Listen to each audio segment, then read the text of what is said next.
इसमें हमारे पास है 5 से 9 श्लोक तक, 5 श्लोक है, 5, 6, 7, 8, 9। इसमें जो 3 श्लोक पीछे हैं वो रोग आरूढ़ की स्थिति है। इसका मतलब 7, 8 और 9 ये है योग आरूढ़ जो व्यक्ति है उसके लक्षण।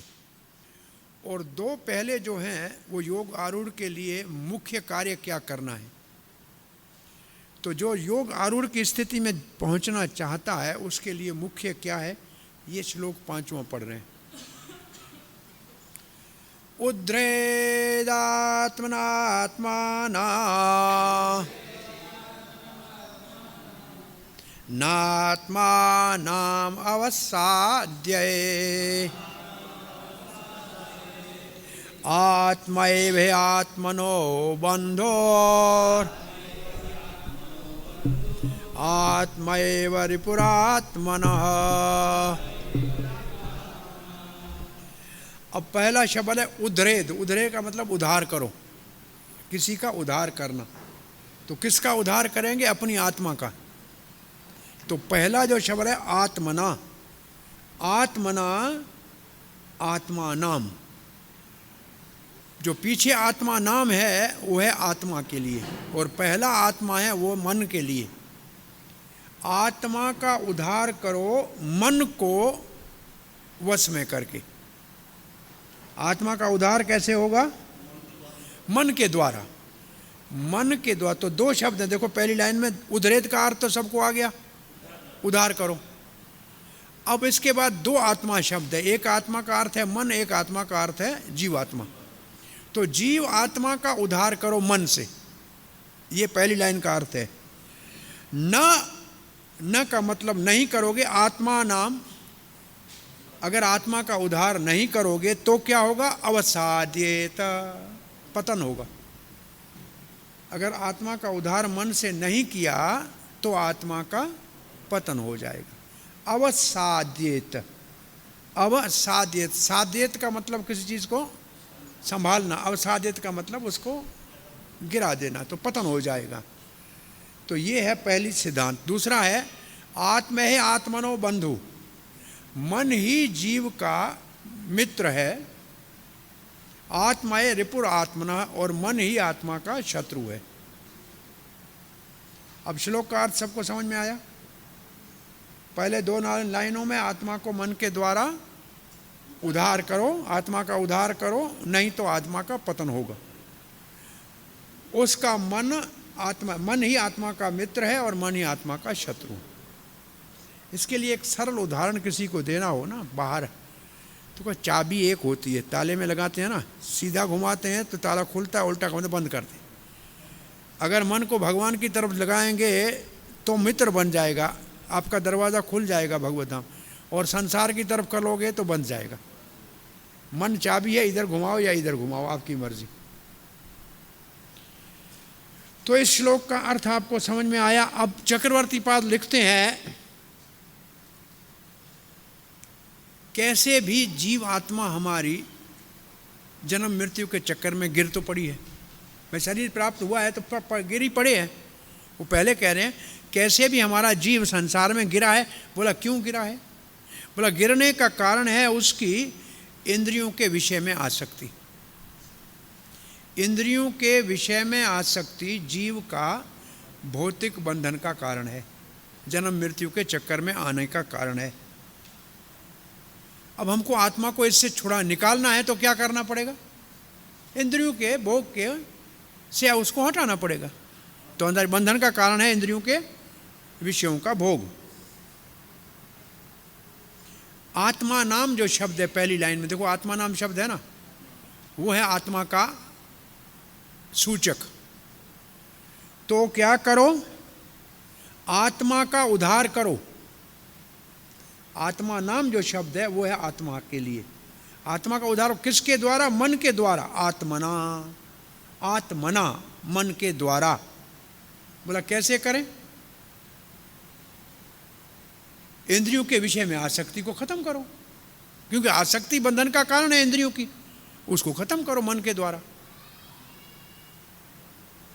अब लिखते हैं, आत्मा को जन्म मृत्यु के चक्कर में गिरने से बचाओ, गिरने मत दो। अगर आपका मन इंद्रियों के भोग के विषय में लगा रहेगा तो आत्मा का पतन हो जाएगा। तो पतन का कारण बता रहे हैं। तो इसलिए अब मुख्य बात है, योग के अभ्यास के लिए आत्मा ही आपका मित्र है, आत्मा ही आपका शत्रु है। और सारी मन ही आपका मित्र है, मन ही आपका शत्रु है। आप कौन है? आत्मा। आत्मा का मन मित्र है, आत्मा का मन शत्रु। अब प्रभुपाद जी लिखते हैं, आत्मा शब्द जो संस्कृत का है, इसके 3 अर्थ प्रभुपाद ने कम से कम लिखे। शरीर, मन और आत्मा। जैसा प्रसंग होगा वैसे इसका अर्थ निकलेगा। तो प्रभुपाद जी कहते हैं, योग में 2 चीज़ों का महत्व है, एक मन का और एक आत्मा का। योग अभ्यास में विशेष रूप से सभी योग में आत्मा का तो महत्व है ही, परंतु ध्यान योग में, अष्टांग योग में आत्मा के साथ मन मुख्य विषय है, जिसको वश में करना है।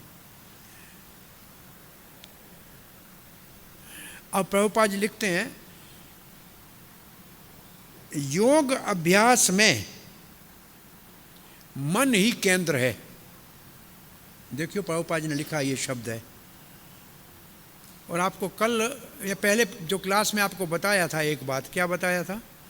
योग के लिए हमारे पास मन ही एक साधन है, और मन की वृत्तियों के निरोध को ही योग कहा है पतंजलि ने।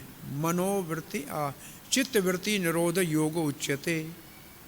चित्त वृत्ति का निरोध करना, रोक देना। तो प्रभुपाद जी की एक लाइन ये पक्की याद रखें कि ध्यान योग के लिए मन ही मुख्य केंद्र है, इसलिए यहाँ आत्मा का अर्थ है मन। प्रभुपाद जी इतनी भूमिका देकर हमको केवल एक बात सिखाना चाह रहे हैं कि इस श्लोक में एक शब्द आत्मा का अर्थ है मन, और दूसरा जो आत्मा है उसका अर्थ है जीवात्मा। अब प्रभुपाद कहते हैं, उद्देश्य है योग के अभ्यास का मन को वश में करना। तो मन जाता कहाँ है जो उसमें वश में करें? मन वश में करो तो जाता कहाँ है? बोला जाता है इंद्रियों के द्वारा विषयों में। मन इंद्रियों के द्वारा विषयों में जाता है। तो मन में वश में करने का मतलब है मन को इंद्रियों के विषयों से हटाना, मन को इंद्रियों के विषय से हटाना।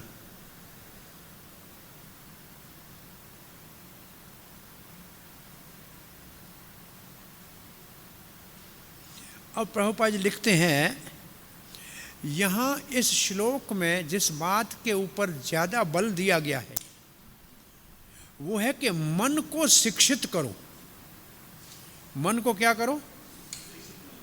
मन शिक्षा पूरा पुस्तक है रघुनाथ दास गोस्वामी का।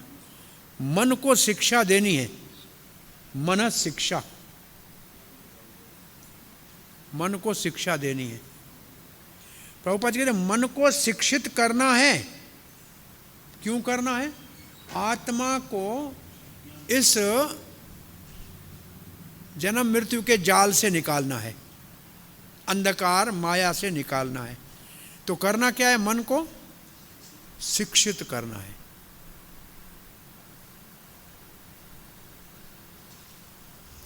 अब प्रभुपाद जी लिखते हैं कि हमारा भौतिक जगत में आने का मुख्य कारण है मन और इंद्रियां, इंद्रियां और मन का भोग।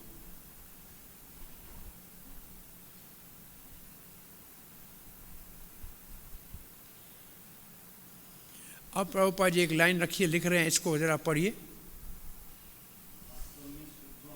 वास्तव में शुद्ध आत्मा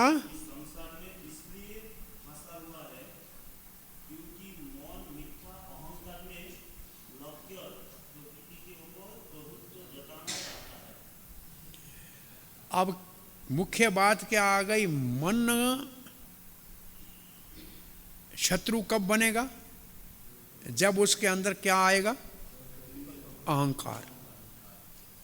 अहंकार कौन सा अहंकार? झूठा अहंकार, मिथ्या अहंकार, झूठा अहंकार। और झूठा अहंकार क्या है? मैं स्वामी हूं। झूठा अहंकार क्या है? मैं स्वामी हूं, मैं भोगता हूं। और सच्चा अहंकार क्या है? मैं सेवक हूं और मैं भोग्य हूं। तो अब दोनों अहंकारों के नाम लिख लिए। सच्चा अहंकार कौन सा है? झूठा अहंकार कौन सा है? हाँ जी, सच्चा अहंकार क्या है? मैं दास हूं और मैं भोग्य हूं। और झूठा अहंकार क्या है? मैं भोगता हूं और मैं स्वामी हूं। सच्चा अहंकार है कि मैं जीवात्मा हूं, और झूठा अहंकार है शरीर हूं मैं। तो ये झूठा अहंकार क्या उत्पन्न क्या करता है? स्वामी बनने का भाव उत्पन्न करता है। झूठा अहंकार मन में स्वामी बनने का भाव प्रकट करता है।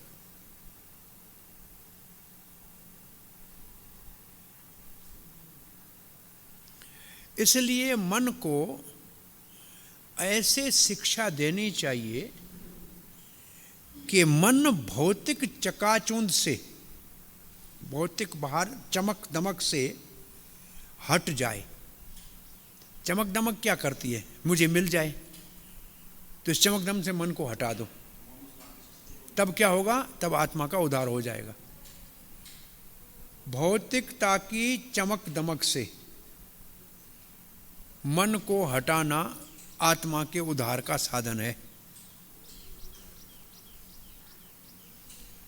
और प्रभुपाद कहते हैं, हमको अपनी आत्मा का पतन इंद्रिय भोग में लग के नहीं करना चाहिए। जितना इंद्रियों का भोग अधिक करेंगे और आसक्त होंगे, उतना भौतिक जगत के अंदर अधिक फंसते जाएंगे। अब प्रभुपाद जी साधन बता रहे हैं।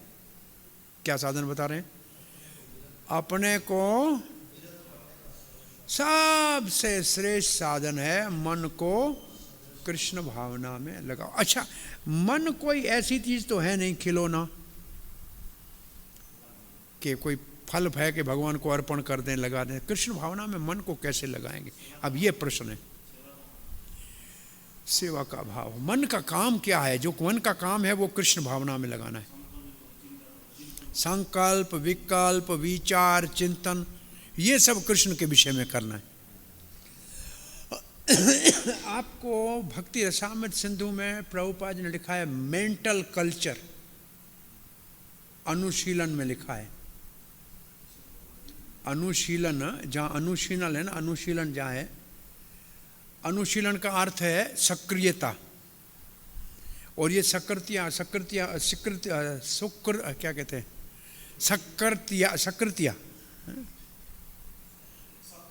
सक्रियता।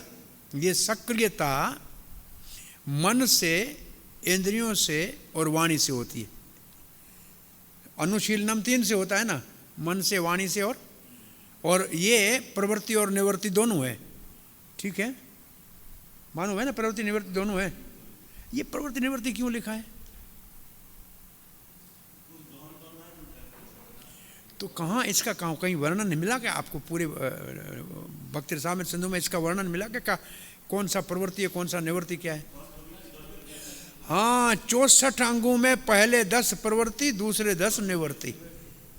ये उसके लिए लिखा है प्रवृत्ति और निवृत्ति शब्द। ठीक है, बहुत अच्छा। उधर प्रभुपाद जी लिखते हैं मन का कल्चर। मन को चिंतन करना चाहिए कृष्ण के कुरुक्षेत्र की लीला या वृंदावन की लीला। उसमें प्रभुपाद ने ऐसे लिखा है, ध्यान है आपको? नहीं है तो जाके दोबारा पढ़ के देखना। वो बस रसामृत सिंधु के अनुशीलन का जहाँ परिभाषा है वहाँ लिखा है मन का this is a mental culture of Krishna consciousness. अंग्रेजी में ये शब्द है mental culture of Krishna consciousness, मतलब मानसिक कहा जाए कि मानसिक कल्चर लिखा है। कल्चर बहुत बड़ा एक शब्द है, सभ्य है। मानसिक कृष्ण भावना की मानसिक सभ्यता तो नहीं कहा जा सकता, लेकिन शब्द अंग्रेजी में लिखा है मेंटल कल्चर। मैं ये क्या कहना चाह रहा हूँ कि प्रभुपाद ने वहाँ दो बातें लिखी है। मन कृष्ण भावना में लगाने का अर्थ है भगवान के कुरुक्षेत्र की लीला का मतलब भगवत गीता का चिंतन, और वृंदावन का मतलब भागवत का चिंतन। वहाँ दो बातें ये लिखी है। आपको ये दोबारा आज जाके देख लेना ताकि आपको ये समझ में आए कि मन का कृष्ण भावना में लगाने का साधन क्या है। और कोई प्रमाणिक श्लोक बोलना हो तो कौन सा बोलेंगे? मन को कृष्ण भावना में कैसे लगाएं? मन कृष्ण पदारविंदयो, मन सदा भगवान के चरण कमलों का सुमरण करे। सदैव मन कृष्ण पदारविंदे। हाँ जी, सुमर्त्यम्यम सत्यम विष्णु न जातो, ये है विधि। और निषेध क्या है? विसर्म तो ना, कभी भी भूलो मत, ये निषेध है। और सारे नेम इसके किंकर है, सब नौकर है इसके। तो मन कृष्ण में कैसे लगे, इसलिए गीता और भागवत का चिंतन करते रहना चाहिए, ये इसका अर्थ निकला। अब प्रभुपाद जी लिखते हैं एक और श्लोक, एक श्लोक अमृत बिंदु उपनिषद से दिया है प्रभुपाद जी ने। मन ही मनुष्याणाम कारणम बंध मोक्षो बंधाय विषयासंगो मोक्तई निर्विष्यम मना। मन एव मनुष्याणाम, केवल मन ही मनुष्यों का। एव शब्द इसमें बिल्कुल सबसे मुख्य शब्द है एव। केवल, एव का मतलब केवल, केवल मन ही मनुष्यों का क्या है? कारणम, कारण है, बंध मोक्षाय, बंधन और मोक्ष का। मन ही मनुष्य के बंधन और मोक्ष का कारण है। और फिर कहते हैं बंधाय विषय संगो, अगर विषयों से संग करोगे, इंद्रियों के विषयों में आसक्त होगे तो बंधन पड़ेगा। और मुक्तई निर्विष्यम मनः, और मुक्ति के लिए विषयों से मन को हटाओगे तो मुक्त हो जाओगे। ये सीधा सा अर्थ है कि नहीं? इस श्लोक का सीधा सा अर्थ समझ में आ रहा है? अब प्रभुपाद जी लिखते हैं इसलिए मन को सदा कृष्ण भावना में लगाना चाहिए, यही परम मुक्ति का कारण है। मन को सदा कृष्ण भावना के कार्यों में लगाना चाहिए।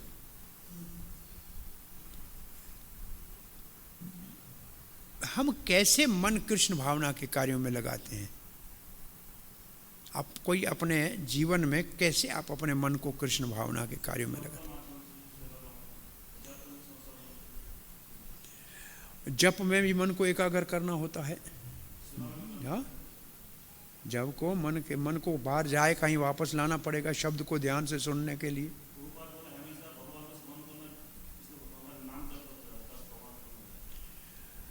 नाम जप करना, मन हम कैसे सेवा, आप सब भक्त हो, आपको मन कृष्ण भावना में कैसे लगाते हो?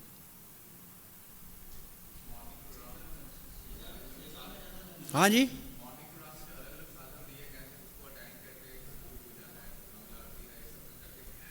जो गुरु ने हमको नेम दिए हैं उनके ऊपर मन को केंद्रित करना।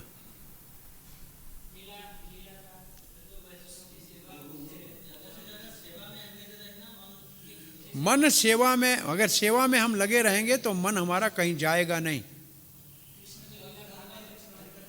भज हो रे मन श्री नंद नंदन अभय चरणार विंद रे, दुर्लभ मानव जन्म सत्संग तरव ए भव सिंधु रे। फिर शीत आतप, इसका मतलब इनको सहना। शीत आतप, बात बरिशम, वात का मतलब तेज हवा, बरिशम का मतलब बरसात, और ये दिन जामिनी रे, दिन और रात।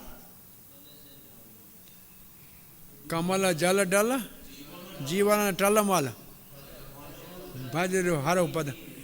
इसका मतलब है कि इन सब स्थितियों में भक्ति में अटल रहना, मन भगवान में सेवा में लगाना है। ये सब चीज़ें आएंगी जाएंगी जीवन में, परंतु हमको अपना जप नहीं छोड़ना है, सेवा नहीं छोड़ना है, भक्ति नहीं छोड़नी है, तो हमारा मन मित्र है। और अगर हमने ऐसे छोड़ दिया तो मन हमारा शत्रु है। अब दूसरा श्लोक, या उस श्लोक में कुछ मन शत्रु मित्र इतना बोला, वश में करो ये नहीं बोला। अब ये छठा श्लोक पढ़ रहे हैं। बंधोरात्मानस्तस्य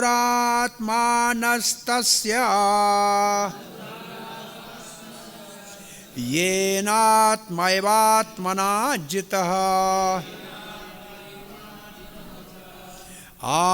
आत्मनस्तो शत्रुत्वे वर्तयेतात्मैव शत्रुवा।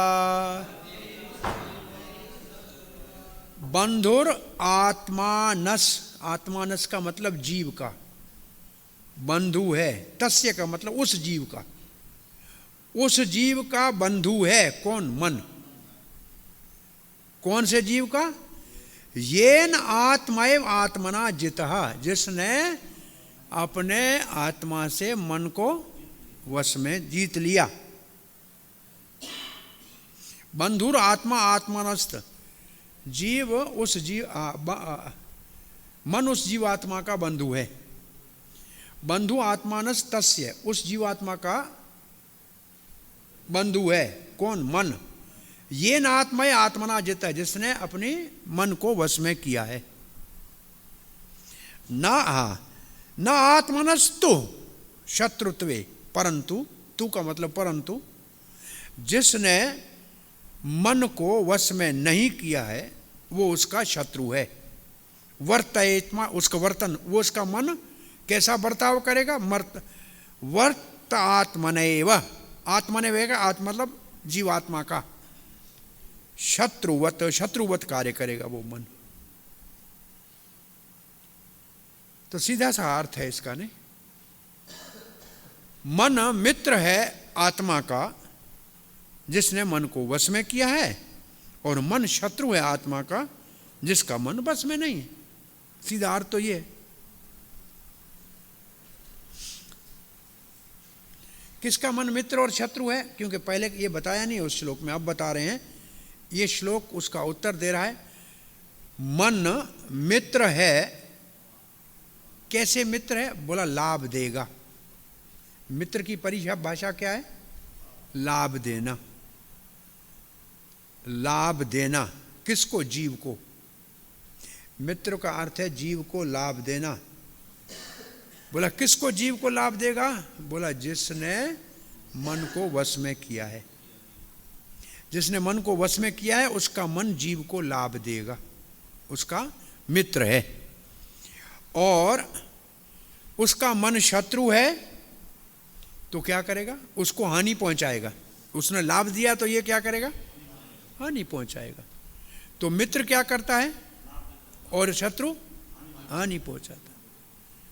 जिसने अपने मन को वश में नहीं किया उसको हानि पहुंचाएगा। अब प्रभुपाद जी लिखते हैं, अष्टांग योग का अभ्यास मन को वश में करने के लिए है। और उद्देश्य क्या है? मन अगर वश में हो जाएगा तो हमारा मित्र हो जाएगा, और हमारा मित्र हो जाएगा तो मानव का जो जीवन का लक्ष्य है उसको पूरा किया जा सकता है। मानवता के परम लक्ष्य को पूरा करने के लिए अष्टांग योग में मन को वश में करने का अभ्यास किया जाता है। ठीक है, उद्देश्य क्या है? अष्टांग योग में मन को वश में क्यों करते हैं? मानव जन्म के लक्ष्य को प्राप्त करने के लिए। इसलिए मन मित्र होना चाहिए। अब प्रभुपाद जी आधुनिक योगा अभ्यासों को देखकर चारों ओर कहते हैं, बिना मन को वश में किए योग का नाटक समय का नष्ट है। ये जो उद्यानों में बैठ के और आसन प्राणायाम करते रहते हैं, ये सब समय का व्यर्थ गंवाना है, क्योंकि मन वश में नहीं हो रहा।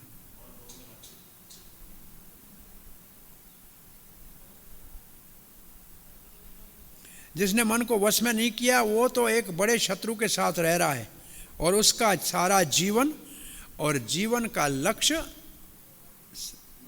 नष्ट हो जाएगा, उसके ऊपर पानी फिर जाएगा, कोई महत्व नहीं।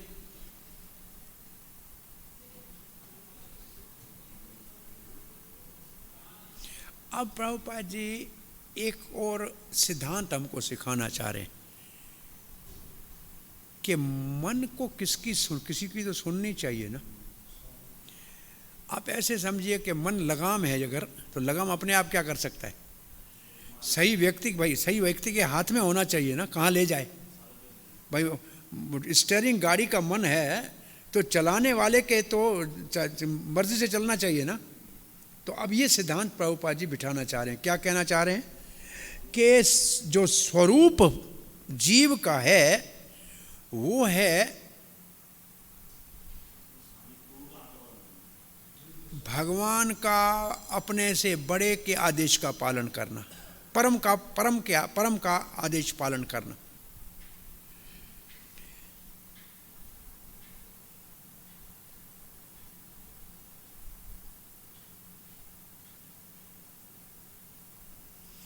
और प्रभुपाद जी लिखे, जब तक मन शत्रु की तरह बस से बाहर रहेगा, वश से बाहर रहेगा, तब तक वो मन किसकी बात मानेगा? काम, क्रोध, मोह, लोभ, ईर्ष्या, उसका दास बना रहेगा। जो मन, अब प्रभुपाद जी हमको क्या हानि कैसे पहुंचाएगा, जो हमने पहले पढ़ा, शत्रु मन अगर हम हुआ तो हानि कैसे पहुंचाएगा? हमारे को काम, क्रोध, लोभ, मोह में फंसा देगा, उसमें उसके आदेश से मन चलेगा। और जब मन वश में हो गया तो मन अपने आप स्वतः ही किसकी आज्ञा पालन करने के लिए तैयार होगा? भगवान की। बोला कहाँ है भगवान? के सबके हृदय में परमात्मा के रूप में बैठे। अब समस्या ये है कि अंदर से हमारा मन कह रहा है कि परमात्मा कह रहा है, ये कैसे पता लगे? इस वक्त जो मेरे को विचार आया है ये मेरे मन का है कि परमात्मा का, कैसे पता लगे?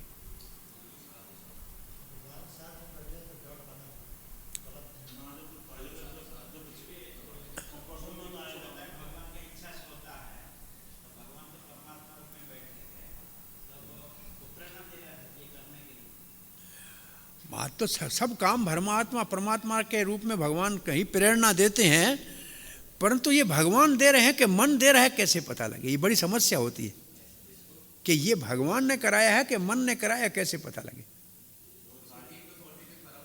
हाँ जी,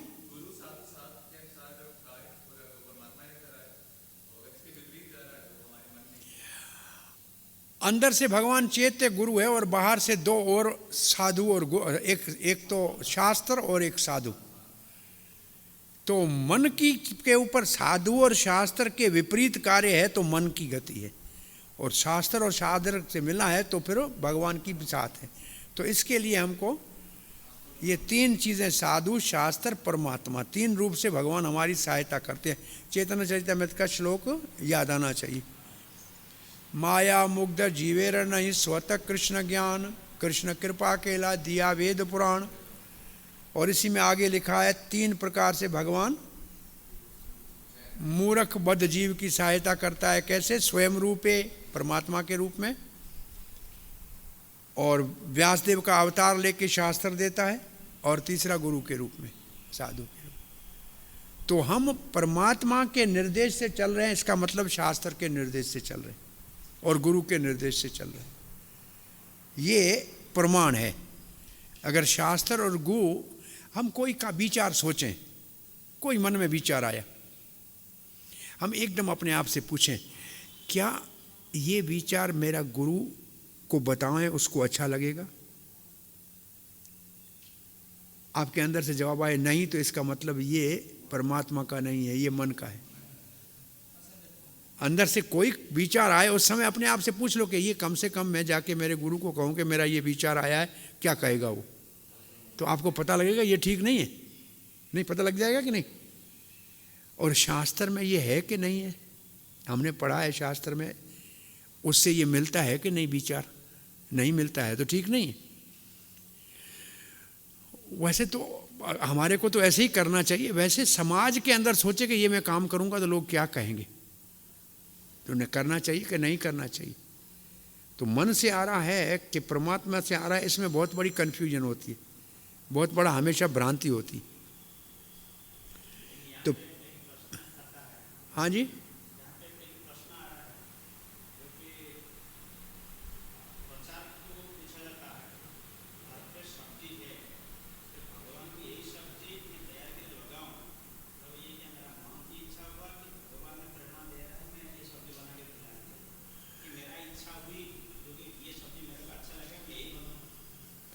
इसके लिए हम प्रयास कहते हैं कि अगर बाजार से खरीदते समय कहो कि आज भगवान को इस सब्जी का भोग लगाना है, तो आपका पहले से ही भगवान की भोग के लिए, जैसे हमारे यहाँ सब्जी लेने जाते हैं, भाई किसके लिए? डीटी किचन की सब्जी है, इसका मतलब है कि ये भगवान की सब्जी है, उसका ही इसका बनना है। प्रायः क्या होता है, लोग पूछते हैं बेटा तुमको क्या खाना है आज? रसगुल्ला, पास्ता, अच्छा बना लिया, भगवान को भोग लगा लो। तो ये भगवान की इच्छा नहीं है, ये हमारे मन की इच्छा है, हमारे बच्चे के मन की इच्छा है। भगवान की इच्छा है जो मर्यादा में कहा जाए कि जो संस्कृति, जो कम से कम भारतीय संस्कृति का हमारे लिए, वो मानो कोई इटली में रह रहा है तो पिज़्ज़ा खाए, पास्ता खाए, हमारा कोई आपत्ति नहीं है, भगवान उसको भी स्वीकार कर लेंगे। अब हमारा जन्म अगर बंगाल उड़ीसा में हुआ है, राजस्थान में हुआ है, पंजाब में हुआ है, तो फिर हम वो मुसीबत बनाने की ज़रूरत ही क्या है जिससे हमारे बाप दादा ने कभी भगवान को भोग लगाया नहीं। हाँ, तो वो ये इसका मतलब है कि हमारा मन उस तरफ जा रहा है, भगवान को उसकी आवश्यकता नहीं। इसलिए अभी तक कम से कम हमारे ठाकुर जी का भोग जो है पुराने प्राचीन पद्धति से ही बनता आ रहा है, उसमें कोई परिवर्तन अभी तक नहीं हुआ है। वहाँ कुछ ऐसा नहीं बन रहा है कुछ हंस रहा है, कुछ बन रहा है, केक वेक बन रहे हैं। उसके बनाने का मुख्य उद्देश्य है उन भक्तों को सेवा में लगाना जिनको वो बनाने आता है। कैसे भी वो भक्त सेवा में लग गए ना, भक्तों को सेवा में लगाना है, जिसको जो कला आती है वो भगवान की सेवा में लगा ले। ये रशियन भक्तों की कला है, वो सेवा में लग रही है। लेकिन सबसे ज़्यादा मुख्य जो अभी भी खीर रबड़ी, वही रसगुल्ले भगवान को भोग लगते हैं। यहाँ ऐसा नहीं है कि भगवान के भोग में परिवर्तन नहीं आया, भक्तों में आया। हमारे को तो मालूम है, हम ऐसे भक्त हैं बहुत दिन यहाँ खाने के बाद वो ला के बनाते हैं छुप के कहीं ना कहीं, सोया वो विशेष स्पेशल बनाते हैं। तो ये इसका मतलब है वो मन का विचार है, नहीं भगवान का विचार होता तो भगवान का बना के देते, लेकिन क्या कर सकते हैं। तो ये सोचना है कि ये भगवान कह रहा है कि मन कह रहा है। प्रभुपाद कहते हैं वास्तव में योग अभ्यास वो है कि परमात्मा से हमारा मिलन हो, कहाँ? हमारे हृदय में, और उनके निर्देश को हम पालन करें। अब ये प्रभुपाद जी की लाइन है, योग का वास्तविक उद्देश्य हृदय में परमात्मा का अनुभूति करके उससे मिलकर उसकी आज्ञा के अनुसार जीवन को चलाना, ये है योग अभ्यास का परिभाषा। ठीक है। अब प्रभुपाद जी कहते हैं ये तो योगियों के लिए है, परंतु जो कृष्ण भावना में है वो तो प्रत्यक्ष साक्षात सिद्ध शरणागति के द्वारा भगवान के आज्ञा का पालन स्वतः अपने आप करता है। इसका अर्थ क्या है?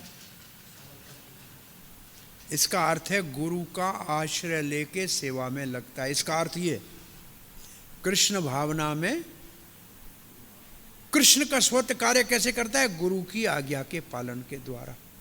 ये लाइन इसके अंदर लिखी नहीं है, लेकिन इसका अर्थ ये, भाई सीधा कृष्ण ने हमको थोड़ी कहा है कि ये करो, गुरु ने सिखाया। तो गुरु के निर्देश से स्वतः ही सारे कार्य मन के कृष्ण की सेवा में अपने आप लग जाते हैं, कृष्ण भावना में। अब हम 7वां श्लोक पढ़ने जा रहे हैं। ये है योग आरूढ़ का लक्षण। योग आरूढ़ के लिए मन को मित्र बनाना है, मन को परमात्मा के निर्देश में चलाना है। 2 बातों में काम सारा हो गया, मन को मित्र बनाना है और परमात्मा के निर्देश में चलाना है। अब श्लोक पढ़ने जा रहे हैं 7वां। जितात्मनः प्रशान्तस्य परमात्मा समाहितः शीतोष्ण सुख दुखेषु तथा मान अपमानयोः। जितात्मनः का मतलब जिसने मन को वश में कर लिया।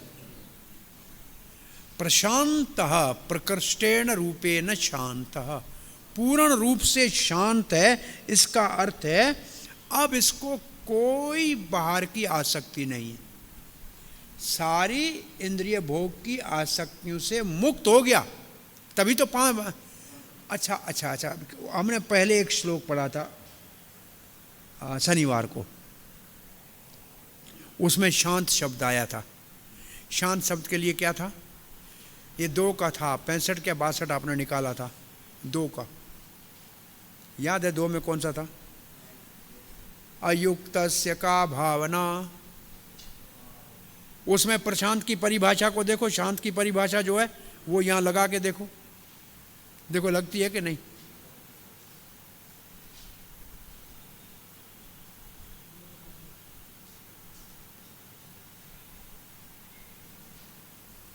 अयुक्तस्य का भावना, मेरे ख्याल में वो शब्द ऐसा है। अयुक्तस्य का भावना, अभाव्यत का शांतिर, अशांतस्य कुतः सुखम। और भी बीच में शब्द है क्या? वहाँ प्रभुपाद जी का अनुवाद पढ़ो। जिसका मन वश में नहीं, जो भगवान से जुड़ा हुआ नहीं है उसका मन वश में नहीं है, और जिसका मन वश में नहीं है उसको शांति नहीं है। ऐसे लिखा है का नहीं?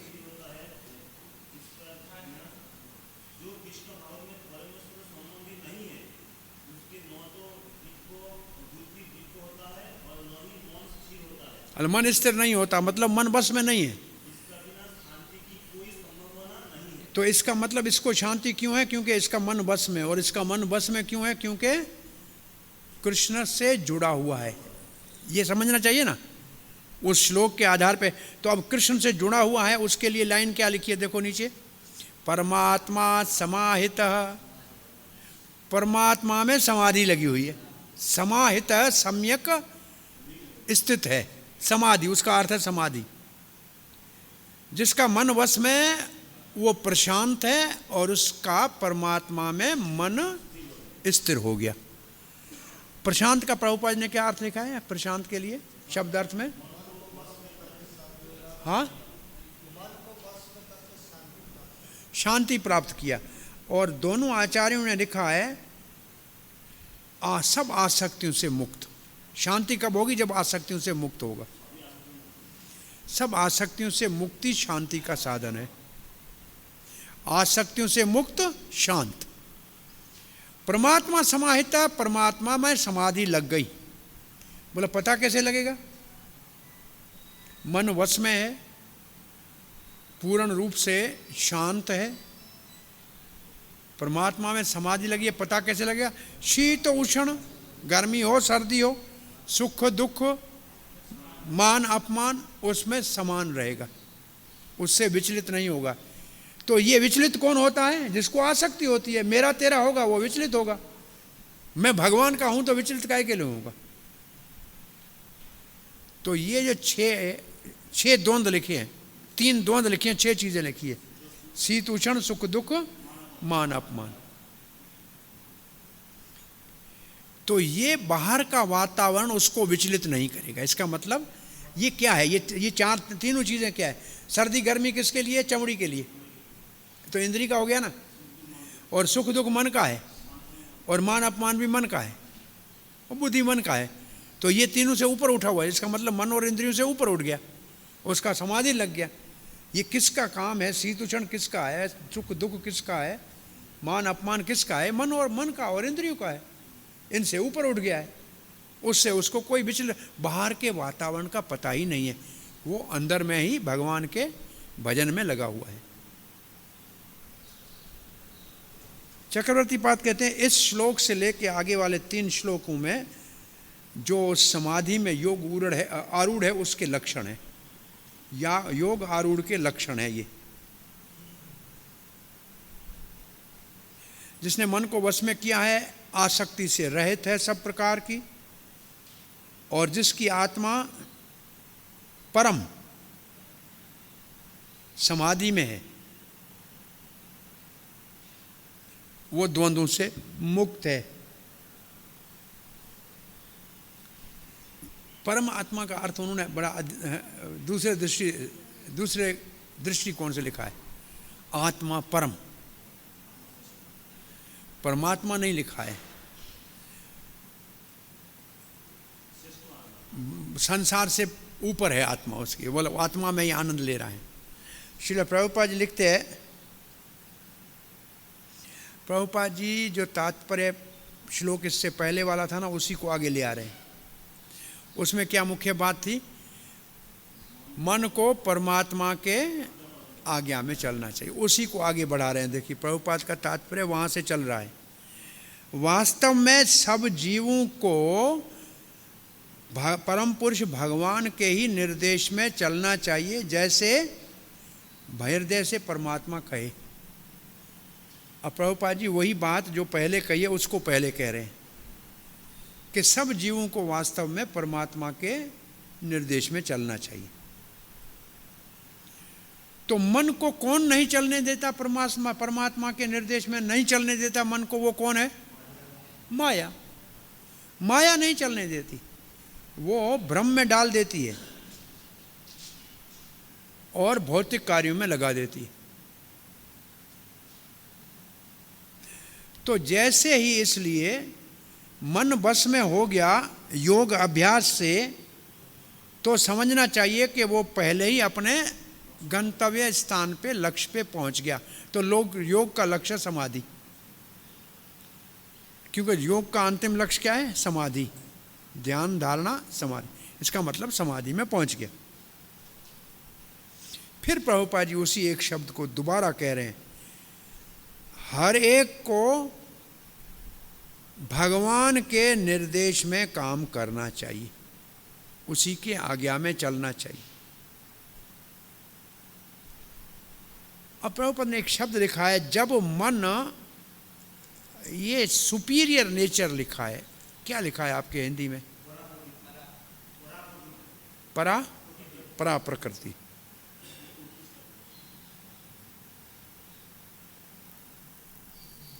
ये परा प्रकृति क्या है? हमारा मन जब परा प्रकृति, इसका अर्थ क्या हुआ? इसको क्या कहें? परा प्रकृति ऐसे प्रभुपाद ने लिखा है, इसका अर्थ क्या निकाले?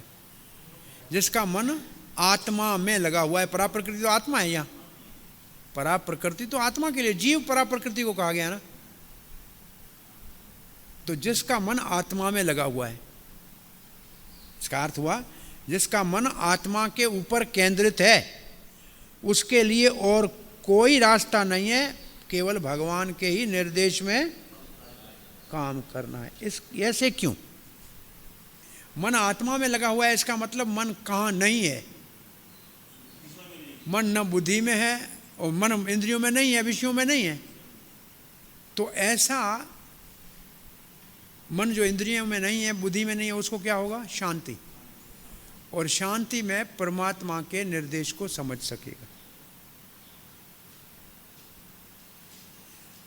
अब प्रभुपाद जी वही बात दोबारा कहते हैं, मन को किसी अपने से बड़े के निर्देश में चलना चाहिए, उसकी आज्ञा का पालन करना चाहिए, उसको स्वीकार करना चाहिए।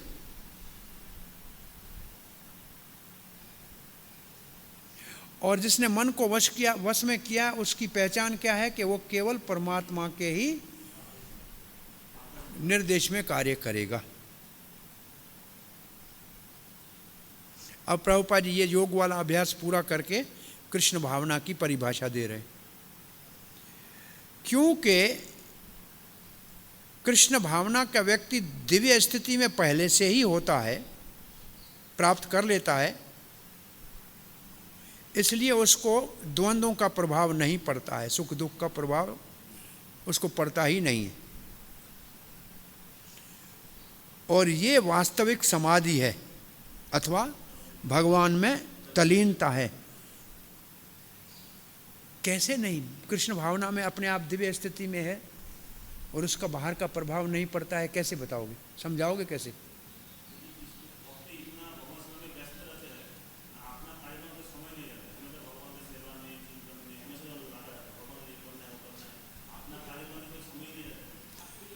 सर्दी गर्मी का पता नहीं लगता, दुख सुख मान अपमान का पता नहीं लगता, कैसे?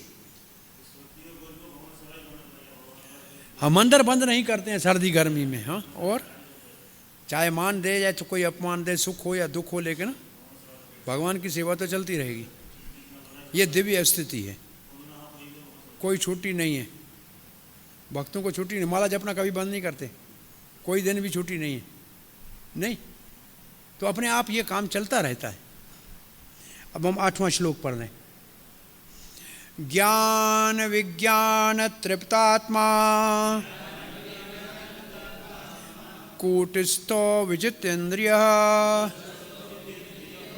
युक्तिति उच्यते योगी समलोष्ट्र अशम कंचनः। ज्ञान का मतलब पुस्तक का ज्ञान और विज्ञान का मतलब अनुभूति। हाँ, ज्ञान और विज्ञान दो, ज्ञान पुस्तक का, ज्ञान पराया पुत्र है, ये समझ लो, ज्ञान किताब का बेटा है और अनुभव मेरा अपना बेटा है, वो मैंने अनुभव किया है, दोनों में अंतर है। उससे होगी तृप्त आत्मा। आत्मा का तृप्त होना का मतलब परमात्मा की प्राप्ति हो गई उसको, अब दुनिया से कुछ नहीं चाहिए। तृप्ति कहाँ मिलेगी? जब परमात्मा की अनुभूति होगी आत्मा को, तब तृप्ति मिलेगी। कूटस्थ का मतलब फिर इधर उधर भटकेगा नहीं और किसी साधन को नहीं ढूंढेगा और कोई मार्ग को नहीं ढूंढेगा और कोई साधन को नहीं ढूंढेगा और कोई लक्ष्य को नहीं ढूंढेगा। कूटस्थ शब्द की आपको कभी परिभाषा शब्द में बताई है? हाँ, बताई थी ना। सोनार के पास जो लोहे का एरन होता है उसको कूटस्थ कहते हैं। उसके ऊपर कितना भी कूटो, कितने भी आभूषण बनाओ, उनकी शक्ल बदलती जाएगी, वो वैसे का वैसे रहेगा। इसलिए कूटस्थ की परिभाषा है ये, वो हर परिस्थिति में एक जैसा रहे, जैसे सुख दुख में एक जैसा रहे, गर्मी सर्दी में एक जैसा रहे, मान अपमान में एक जैसा रहे, ये कूटस्थ है। तो वो कूटस्थ रहेगा।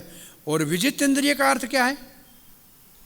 जिसने पूर्ण रूप से अपनी इंद्रियों को वश में किया है, विशेष रूप से सारी इंद्रियों को वश में किया है। युक्त इति उच्यते योगी, ऐसे योगी को क्या कहना चाहिए? युक्त इति उच्यते का क्या अर्थ है?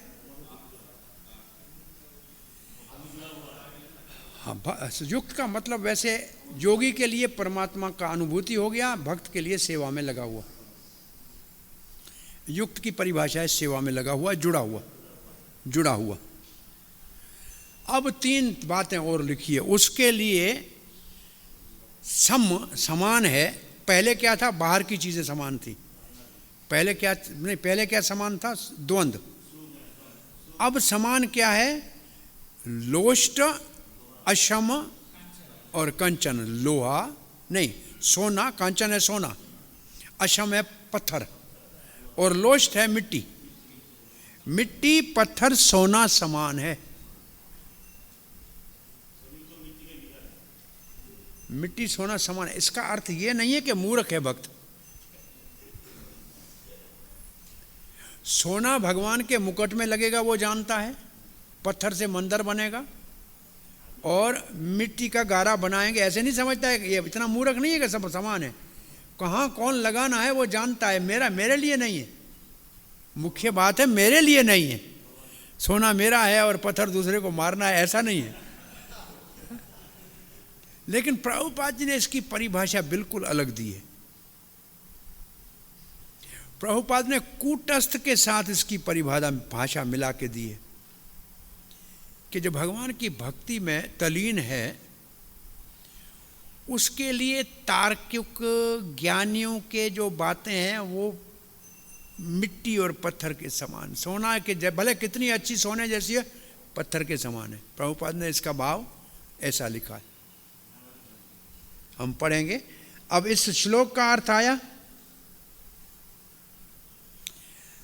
इस श्लोक से चक्रवर्ती पाद कहते हैं ये तीनों चीजों में सम है, इसका मतलब इच्छा कोई नहीं है। इससे पहले वाले श्लोक में क्या था? बाहर से सर्दी गर्मी आती है, बाहर से दुख सुख आता है, बाहर से मान अपन।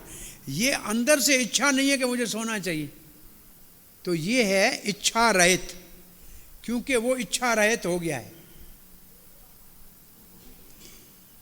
और क्योंकि तृप्त है, उसने ज्ञान और विज्ञान प्राप्त कर लिया है, वो तृप्त है, इच्छा रहित है और ज्ञान विज्ञान से तृप्त है। वो एक ही स्थिति में रहेगा, कूटस्थ रहेगा, आत्मा में स्थित रहेगा।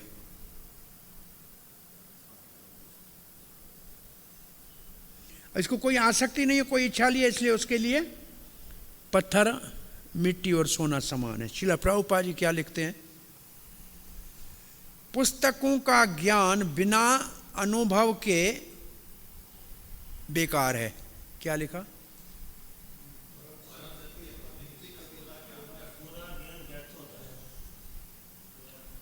परम सत्य की अनुभूति के बिना किताबों का ज्ञान व्यर्थ है। बिना अनुभूति के, परम सत्य की अनुभूति के किताबों का ज्ञान व्यर्थ है। तो किताबों का ज्ञान कैसे प्राप्त होता है? इंद्रियों से पढ़ेंगे और क्या।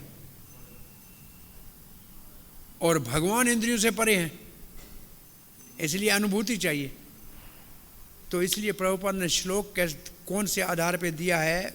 भक्ति रसामृत सिंधु से, अतः श्री कृष्ण नामादि न भवेत ग्राह्यमिन्द्रियैः सेवानुमुख्यैः जीवादौ स्वयमेव स्पृद्य अधः। इसका कोई अर्थ करे एक एक शब्द का जरा। अभी इतना रोज हम प्रयास कर रहे हैं श्लोकों का अर्थ समझने का, इसका अर्थ करने का प्रयास करो। अतः इसलिए, श्री कृष्ण नाम आदि का मतलब है श्री कृष्ण के नाम रूप गुण आदि। न भवेत ग्राह्यम इंद्रिय, इसका अर्थ क्या है? इंद्रियों के द्वारा ग्रहण नहीं किया जा सकता। ठीक है। सेवानुमुख्य ही जीव आदौ, सेवा उन्मुख, सेवा में जो उन्मुख होगा निश्चित रूप से ही जीवा से, आदौ दूसरी इंद्रियों से, स्वयं एव अपने आप, स्फुरदे प्रकट होगा, अध अभी समय आने के ऊपर। तो अभी इसका अनुवाद पढ़िए। कोई भी व्यक्ति अपने दूषित इंद्रियों के द्वारा श्री कृष्ण के नाम, रूप, गुण तथा उनकी लीलाओं की दिव्य प्रकृति को नहीं समझ सकता। श्री भगवान की दिव्य सेवा से पूरित होने पर ही कोई उनके दिव्य नाम, रूप, गुण तथा लीलाओं को समझ सकता। तो सेवा से अनुभूति आएगी, सेवा से इसका अर्थ है भगवान की सेवा से अनुभूति आएगी, केवल पढ़ने से नहीं आएगी। इसलिए हमारे कृष्ण मंत्र में सेवा मांगते हैं, बस सेवा से अनुभूति आएगी। कौन एक प्रश्न पूछने आया था भक्ति सिद्धांत सरस्वती गोस्वामी श्रील प्रभुपाद के पास? मदन मोहन मालवीय जी, बहुत बड़े कुलपति थे बनारस यूनिवर्सिटी के, कुछ संदेह था और क्या कहा भक्तिसिद्धांत सरस्वती ने, वो जरा काम थोड़ा है, किचन में बर्तन साफ कर लो, फिर आपके प्रश्न का उत्तर देते हैं। बड़ा व्यक्ति तो कुलपति था, वो गया, निम्रता पूर्वक सेवा किया, वहाँ से आया तो फिर कहा क्या, अब कोई प्रश्न के उत्तर की आवश्यकता नहीं है, उत्तर मिल गया। ये हुआ हृदय से अपने आप भगवान सेवा करने वाले के सारे प्रश्नों के उत्तर देते हैं। तो सेवा से अनुभूति होती है। उसको कहा था 2:30 बजे, 2:30 को, वो कहाँ मॉरिशस में कहते हैं 2:30 बजे, 2:30 नहीं बोलेंगे, 2:30, 2 और आधा। इस श्लोक को पूरा करते हैं, बस एक रह जाएगा, कल देखेंगे, कल तो छुट्टी है। हाँ,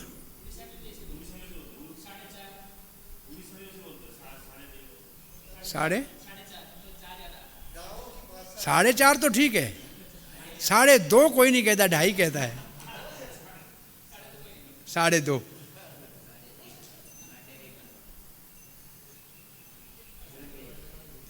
अब प्रभुपाद जी कहते हैं भगवत गीता क्या है। प्रभुपाद जी क्या लिखते हैं, भगवत गीता क्या है?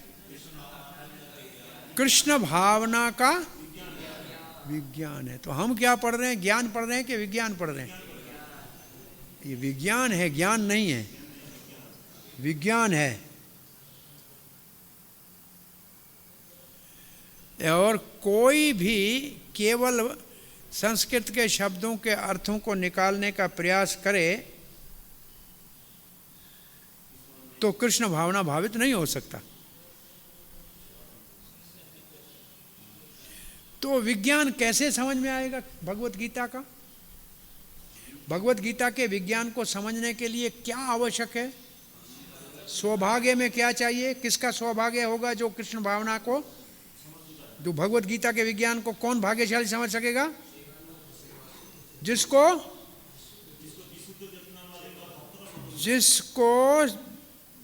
कृष्ण भावना भावित शुद्ध भक्त का संग मिला है। तो इसका मतलब जो अनुभूति है और विज्ञान है वो कहाँ से आता है? भक्त के संग से। तो भक्त के पास कौन सा ज्ञान होता है? प्रभुपाद लिखते हैं कृष्ण भावना भक्त के पास अनुभव का ज्ञान होता है। कहाँ से अनुभव आया उसके पास? कृष्ण कृपा से। सीधा लिखा है कृष्ण कृपा से। क्यों? कृष्ण कृपा किसके ऊपर करता है? जो भक्ति में संतुष्ट है, भक्तिमयी सेवा में संतुष्ट है, उससे कृष्ण प्रसन्न है और उसको अनुभूति देते हैं।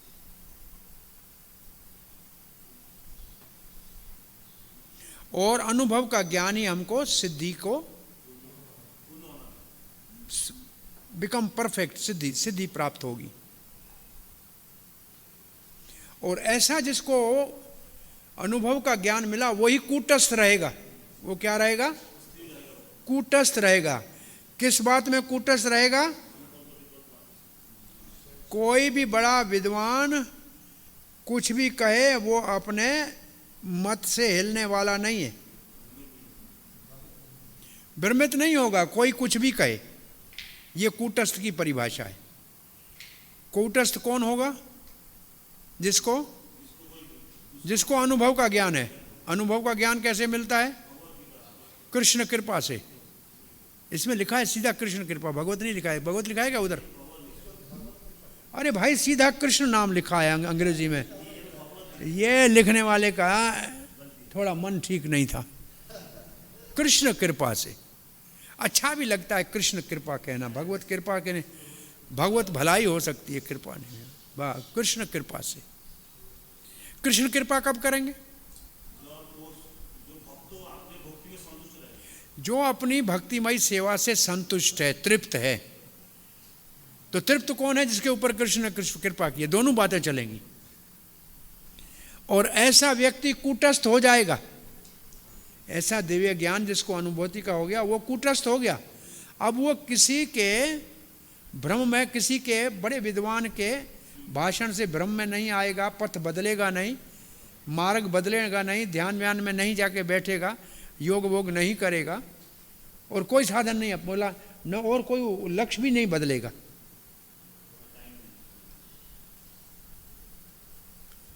अब कूटस्थ की परिभाषा प्रभुपाद लेके अब आते हैं विजित इंद्रिय के ऊपर। अनुभवी व्यक्ति वास्तव में आत्म संयमी होता है, क्योंकि वो शरणागत है, कृष्ण शरणागत है। भगवत तो नहीं लिखा है ना यहाँ, कृष्ण का शरणागत, शरण लिया है। कृष्ण के शरण लेने से, कृष्ण का कोई शरण ले तो अपने आप संयमी कैसे बन जाएगा? हाँ,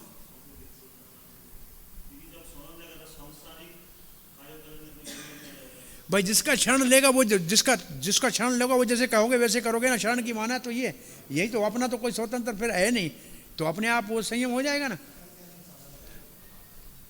कृष्ण का शरण लेने से अपने आप संयमी हो जाएगा। इसकी परिभाषा पहले पढ़ के आए, उनसे साथ मिला हो तो कैसे होगी? उसका मन कृष्ण की आज्ञा के अनुसार काम करेगा, निर्देश में काम करेगा, जो पहले पढ़ के आए। तो ये भाव ये हो जाएगा ना।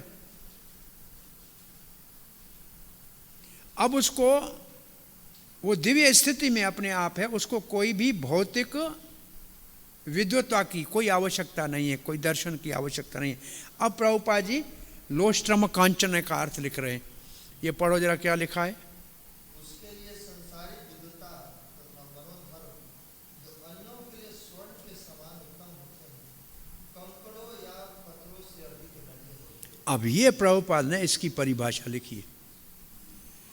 वो कितना अच्छा बड़ा प्रोफेसर है, भाषण दे रहा है, बड़ा PhD है, लेकिन हमारे ये जो नए भक्त कीर्तन वाले कहेंगे ये कचरा है। वो कितना भी बड़ा है लेकिन हमारे लिए कचरा है। उसके लिए, दुनिया के लिए सोना हो सकता है, लेकिन हमारे लिए कचरे के समान है। वो दोनों समान है, वही समान है, कोई फर्क नहीं पड़ता। क्योंकि कचरे के डब्बे में उसको हम क्यों डाल के रखते हैं? जैसे सनातन गोस्वामी ने पारस मणि को कचरे में क्यों डाल के रखा था? क्योंकि वो उसका कोई महत्व नहीं था, तो उनके पास और क्या चीज थी। तो भक्त के पास क्या होता है, इसलिए वो इन सबको कचरा समझता है। वो अगर होगा तो कचरा समझेगा।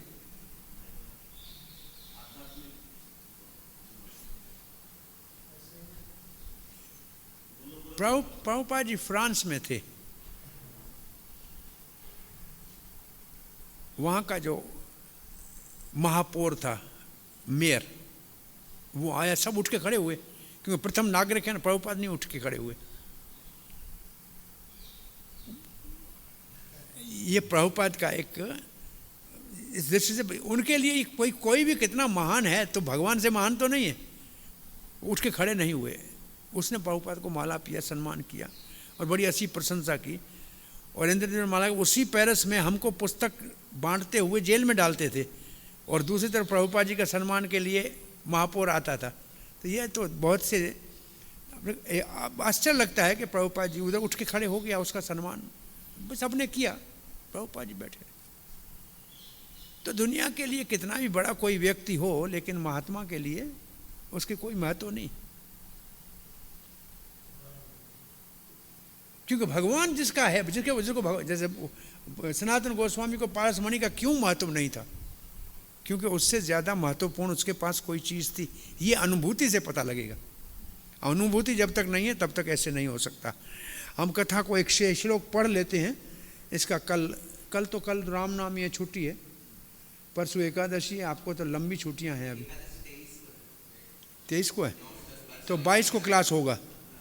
तो 22 को क्लास होगा। सौहर्ण मित्रार्य उदासीना मध्यस्तद्वेषु बंधोषु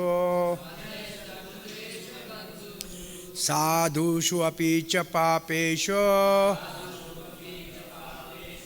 समबुद्धिर विशिष्यते। अंतिम शब्द का अर्थ बताइए। विशिष्यते किससे आगे बढ़ा हुआ है? लोष्ट सम कंचन से ये ऊपर है। वो तो पत्थर की बात कर रहा है, सोने की। ये आदमी जीते जी की बात कर रहा है। इनके प्रति समभाव है। भाई मिट्टी और सोने की प्रति समभाव होगा तो सोना और मिट्टी तो आपको नहीं जानता है ना, परंतु ये तो आपको जानते हैं। ये तो जीते जी है ना सारे। सोहिर्ण, सोहिर्ण का मतलब सोहृद, इसका मतलब शुभचिंतक। मित्र, उदासी किसी के पक्ष में नहीं है। मध्यस्थ, दोनों को आपस में मिला के बनाना चाह रहा है। द्वेष, जो द्वेष करता है। बंधु, जो हमारा रिश्तेदार है। साधु, जो संत है। और पापी, इन सब के प्रति समबुद्धि होना मुश्किल है ना। ये समता उनसे महान है। तो इसके ऊपर चर्चा अगली बार करेंगे। आपका कोई प्रश्न जिज्ञासा है तो पूछो, नहीं तो हरे कृष्ण। कोई प्रश्न जिज्ञासा है? मेरे को 3 बजे जाके मेरा लॉगिन करना है। हरे कृष्ण। कुछ नहीं प्रश्न। योग आरूढ़ के 3 श्लोक हैं। 2 योग आरूढ़ के लिए मन को मित्र बनाना है, और मित्र बनाने के लिए मन को भगवान के निर्देश में चलाना है, परमात्मा के। चलो, हरे कृष्ण।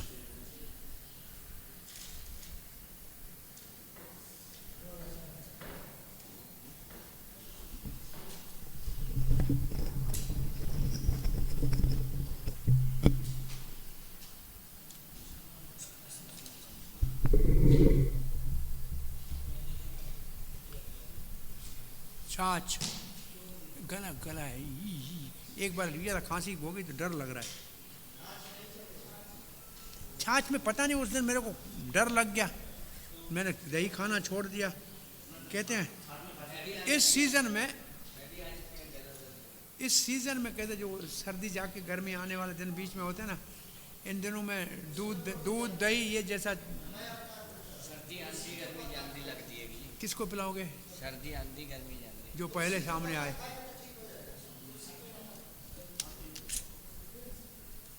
सर्दी आंधी और गर्मी जल्दी में पिया, मेरा गला पानी आप पियो, लास्ट छाछ पियो भाई, डॉक्टर नहीं पीता है।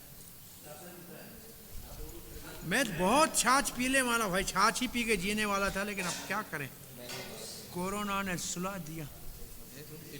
उसमें जानते हैं देखो लड़का आया पत्ता खाएं तो ठीक होता है।